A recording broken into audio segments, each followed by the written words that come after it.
9 डिसेंबरला संतोष देशमुख हत्या प्रकरण घडल्यानंतर महाराष्ट्राचं वातावरण चांगलंच ढवळून निघालं। या प्रकरणावरून विरोधकांसह भाजपचे आमदार सुरेश धस यांनी आवाज उठवला। कुठेतरी विरोधी पक्षांनी सुद्धा जेवढी टीका वाल्मिक कराड आणि धनंजय मुंडेंवर केली नसेल त्याच्यापेक्षा जास्त सुरेश धस यांनी केली। धस संतोष देशमुख हत्या प्रकरणाच्या माध्यमातून मुंडे घराण्याला सुरंग लावत असल्याचं बोललं गेलं। पण सुरेश धस यांनी या प्रकरणावर आवाज उठवून नेमकं काय साध्य केलं हेच या व्हिडिओ मधून आपण पाहणार आहोत। नमस्कार, मी शिवानी लकडे। आपण पाहत आहात पॉलिटिकल महाराष्ट्र। बीड हा मुंडे घराण्याचा गड झाला तो गोपीनाथ मुंडे यांच्यामुळे। गोपीनाथ मुंडे यांच्यानंतर त्यांच्या कन्या पंकजा मुंडे आणि पुतणे धनंजय मुंडे यांचं नेतृत्व समोर आलं। पण हे दोघेही जरी वेगवेगळ्या पक्षात असले तरी बीड मधलं राजकारण हे मुंडे घराण्याभोवतीच फिरतं। हेच बीडवरचं असलेलं एकतर्फी राजकीय वर्चस्व इतर राजकीय नेत्यांना मात्र निश्चितपणे खूपत आले। त्यातलेच एक म्हणजे आष्टीचे आमदार सुरेश धस असं म्हटलं जातं। सुरेश धस यांची राजकीय कारकीर्द काँग्रेस पासून सुरू झाली, पण 1999 ला गोपीनाथ मुंडे यांनी त्यांना आपल्या बाजूला घेऊन आले। 2009 पर्यंत ते भाजपमध्येच होते, पण 2009 मध्ये धस यांनी राष्ट्रवादी काँग्रेस जॉईन केली। 2014 साली त्यांनी चक्क गोपीनाथ मुंडे यांच्या विरोधात निवडणूक सुद्धा लढवली, पण त्यात त्यांचा पराभव झाला। पुढे 2017 ला त्यांनी पुन्हा भाजपमध्ये प्रवेश केला। आता संतोष देशमुख यांच्या हत्या प्रकरणात सुरेश धस यांनी साध्य केलेली पहिली गोष्ट ती म्हणजे बीडच्या राजकारणात धसांनी त्यांचं महत्त्व वाढवले।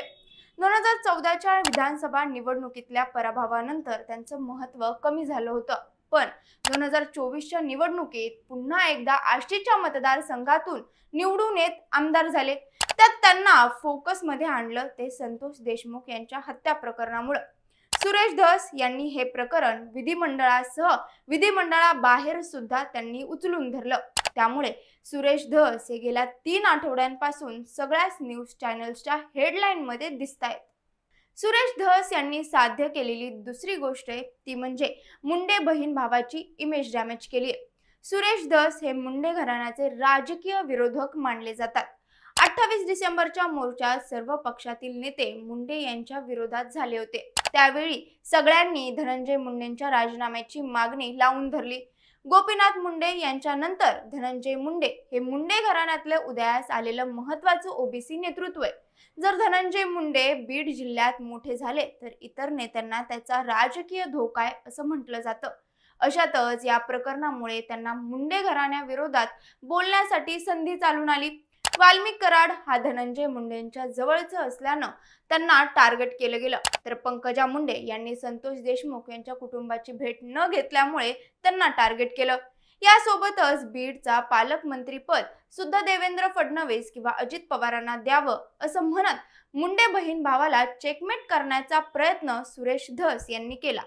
सुरेश धस यांनी साध्य केलेली तिसरी गोष्ट ती म्हणजे मराठा समाज देवेंद्र फडणवीस यांच्या मागे उभा करण्याचा। मराठा आरक्षणामुळे आधीच मराठा समाजात देवेंद्र फडणवीसांबद्दल निगेटिव्ह इमेज आहे असं बोललं जातं। विधिमंडळाच्या हिवाळी अधिवेशनात धस यांनी हे हत्या प्रकरण उचलून धरलं। सुरेश धस हे मराठा समाजातून येतात, त्यामुळे मराठा आमदार संतोष देशमुख यांची बाजू उचलून धरतोय असं चित्र निर्माण झालं।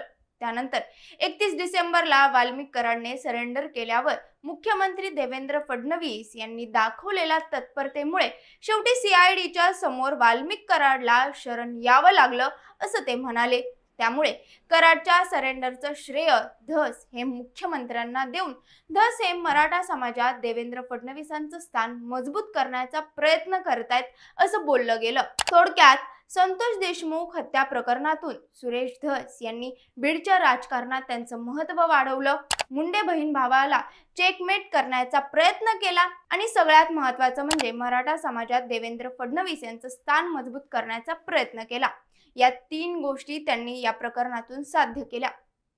या सगळ्यावर तुम्हाला काय वाटतं हे आम्हाला कमेंट करून नक्की सांगा आणि अशाच ताज्या बातम्यांच्या व्हिडिओ अपडेटसाठी पॉलिटिकल महाराष्ट्र या पेजला लाईक करा, फॉलो करा। धन्यवाद।